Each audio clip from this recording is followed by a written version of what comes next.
প্রতি বছর রমজানে সৌদি আরব থেকে বাংলাদেশের মানুষের জন্য খেজুর পাঠানো হতো, কিন্তু আশ্চর্যের বিষয়, অনেক মানুষ জানতই না তাদের জন্য খেজুর আসে।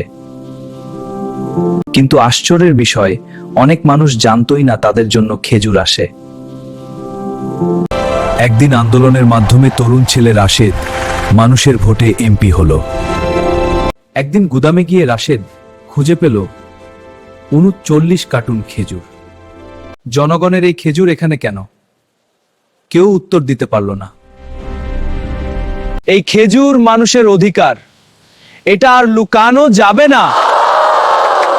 প্রথমবার গ্রামের মানুষ ইফতারে খেজুর পেল, সবার মুখে হাসি ফুটলো। ইফতার মোবারক। হ্যাঁ, ধন্যবাদ। যারা এত মানুষের হক মেরে খেয়েছেন, তারা কি ভালো করেছেন? গরিবের হক মেরে কিভাবে রোজা রাখলেন? ঘুম আসলো কিভাবে? সত্য একদিন প্রকাশ হবেই। মানুষের অধিকার মানুষের কাছেই ফিরতে হবে।